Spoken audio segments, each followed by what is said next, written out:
Maka apa yang terjadi jika manusia memaksakan diri dengan akalnya berusaha mengenali wujud atau zatnya Allah? Apa yang terjadi? Contohnya dalam sejarah, dalam Al-Quran juga diceritakan tentang Nabi Musa dan Bani Israel. Mereka Bani Israel itu mendesak kepada Nabi Musa alaihissalam, ya Musa, engkau selalu menyatakan engkau menyembah Allah. Engkau menyatakan dan mengajak kami supaya menyembah Dia. Tapi Allahmu itu seperti apa? Kenalkanlah kepada kami. Kalau kami tahu rupanya Allah, sudah kenalan, maka kami bisa yakin kepada Allah. Tapi sekarang kamu sembunyikan terus Allahmu, keluarin Dia.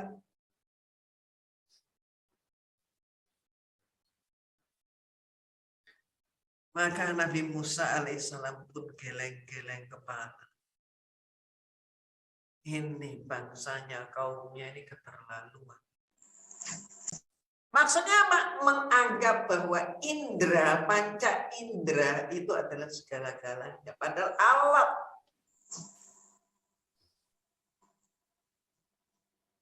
Dan beranggapan bahwa Allah itu makhluk. Nah ini. Mulai dari zaman bahula sampai zaman ini masih banyak orang begitu. Manusia disembah. Karena apa? Mereka pikir Tuhan itu makhluk. Nah, Allah itu makhluk. Ini kecelakaan. Udah gagal mikir. Nah ini. Nah, kembali lagi zaman Nabi Musa. Jadi apa yang terjadi? Maka Nabi Musa akhirnya dengan berat hati, dia dipaksa, akhirnya dia naik ke Bukit Turzina dan dia mengadu kepada Allah, ya Allah, umatku ya Allah. Mereka memaksa ya Allah, mereka memaksa untuk melihatmu ya Allah. Bagaimana ini ya Allah? Karena aku kehabisan akal ya Allah untuk memberi mereka pemahaman. Maka Allah menyatakan, hai Musa, lihatlah gunung itu. Ketika Nabi Musa melihat gunung dan gunung itu meletus, apa yang terjadi? Nabi Musa terpental dan kemudian pingsan.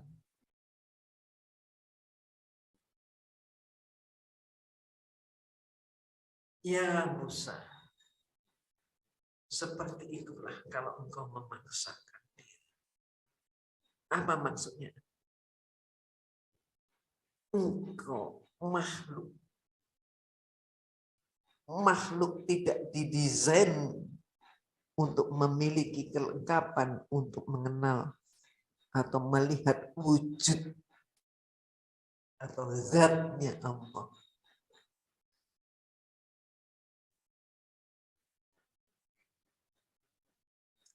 Maka mohon maaf,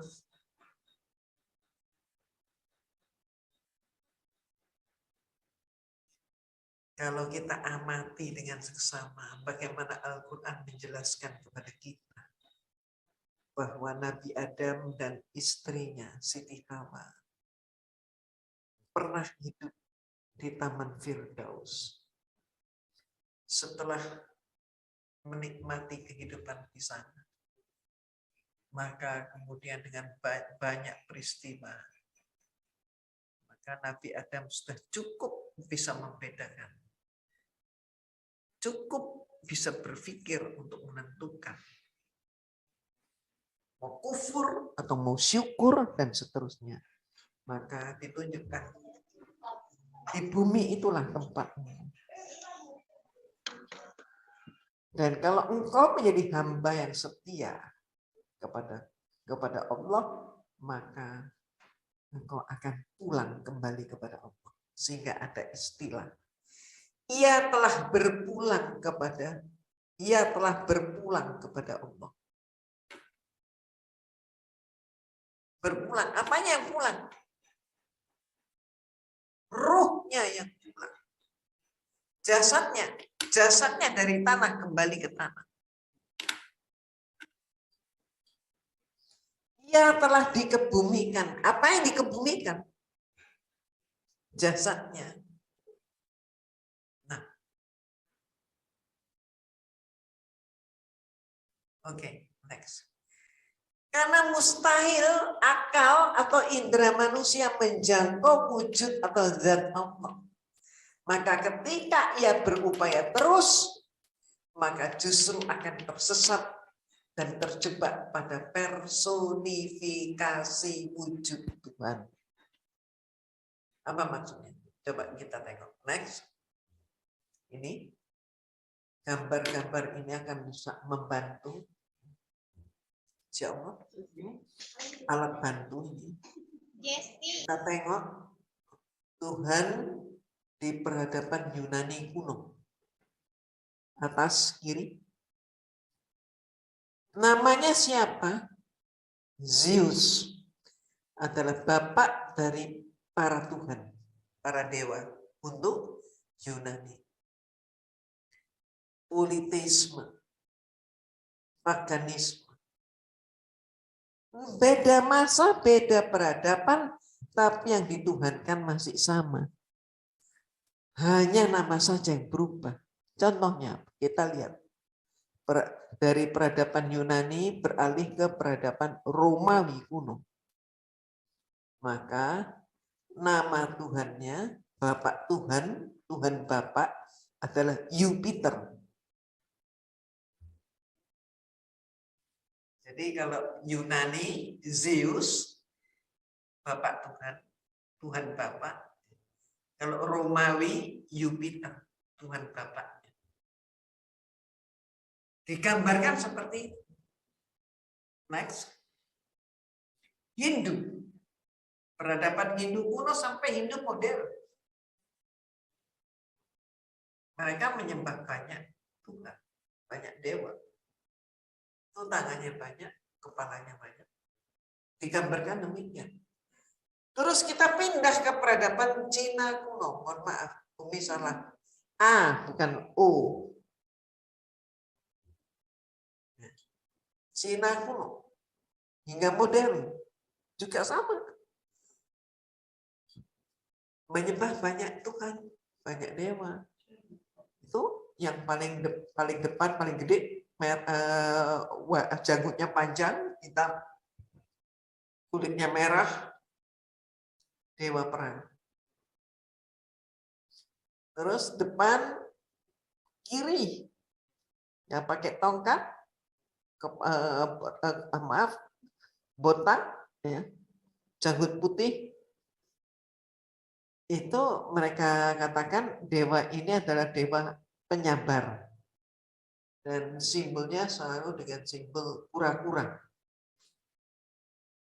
Ada lagi yang lain-lain termasuk Sun Wukong segala macamnya. Ya, berikut. Nih, peradaban Mesir kuno sama, menyembah banyak Tuhan. Tuhannya banyak. Atau mereka sebut dewa. Dewanya banyak. Ra, Osiris, Horus, Isis, dan sebagainya. Juga separuh manusia, separuh binatang. Oke, next. Di semua zaman, di semua peradaban, karena dangkalnya akal manusia yang sombong selalu terjebak dalam personifikasi Tuhan. Artinya Tuhan selalu digambarkan berwujud manusia. Tapi di setiap zaman dan di semua peradaban, Allah Subhanahu wa Ta'ala selalu menurunkan para nabi untuk menjadi penerang, untuk meninggikan akal manusia. Ketika Tuhan dipersonifikasi sebagai manusia, maka di dalam Bible pun dinyatakan Tuhan berjalan, Tuhan berjalan-jalan, Tuhan makan, Tuhan tidur, Tuhan capek, dan lain sebagainya. Tuhan bosan, dan lain sebagainya. Maka menimbulkan pertanyaan. Apakah Tuhan terbatas kemampuannya? Mengapa Tuhan tidak bisa dilihat? Mengapa Tuhan membiarkan kemiskinan? Mengapa Tuhan membiarkan peperangan? Mengapa Tuhan membiarkan bencana alam dan seterusnya? Oke. Ketika pertanyaan-pertanyaan tadi tidak dibimbing dengan cara berpikir yang benar dan tidak disandarkan pada dalil yang kuat, baik dalil akli maupun nakli, akal dibiarkan berjalan liar, maka terjerumuslah manusia pada ateisme. Apa ateisme? Tidak mempercayai adanya Tuhan. Tapi di lain sisi manusia mudah juga terjebak dalam sekularisme. Apa sekularisme? Memisahkan urusan dunia dengan agama. Maka sampai ada ayat di dalam kitab mereka, bukan kitab kita, kitab mereka yang mereka menyatakan berikanlah kepada Tuhan apa yang menjadi hak Tuhan dan berikanlah kepada kaisar apa yang menjadi hak kaisar.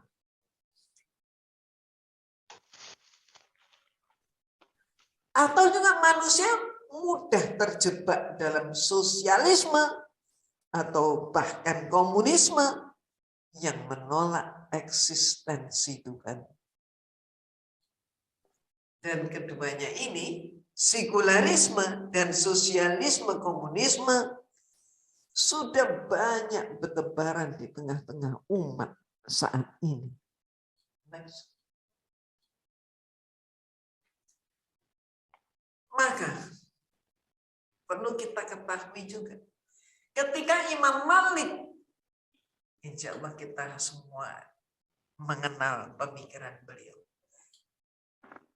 Ketika Imam Malik ditanya tentang makna persemayamannya atau istilahnya arsnya, beliau lama tertunduk bahkan mengeluarkan keringat, bercucuran keringat. Setelah itu Imam Malik mengangkat kepala lalu berkata, persemayaman itu bukan sesuatu yang dapat diketahui. Kaifiah atau caranya bukanlah hal yang dapat dipahami. Mengimaninya wajib, tapi menanyakannya adalah bid'ah atau salah. Jadi jangan kemudian kalau disebut Tuhan atau Allah bersemayam atau arsnya Allah kemudian digambar-gambarin pakai singgasana, singgasananya ukiran, ukirannya ukiran misalnya ukiran manalah begitu, pakai kayu apalah begitu, terus kemudian pakai permadani, pakai itu jangan digambar-gambarkan begitu. Oke, next berikutnya. Akal manusia itu terbatas. Tidak akan mampu membuat khayalan tentang zat Allah yang sebenarnya. Namanya aja khayal. Jadi bagaimana Allah melihat, bagaimana Allah mendengar, berbicara, bersemayam di atas arsy-Nya, dan lain sebagainya. Sebab zat Allah bukanlah materi yang bisa diukur atau dianalisa. Zat Allah tidak bisa dikiaskan dengan materi apapun. Termasuk zat Allah jangan dikiaskan sebagai manusia. Maka cukuplah tuntunan Rasulullah SAW kepada kita. Next.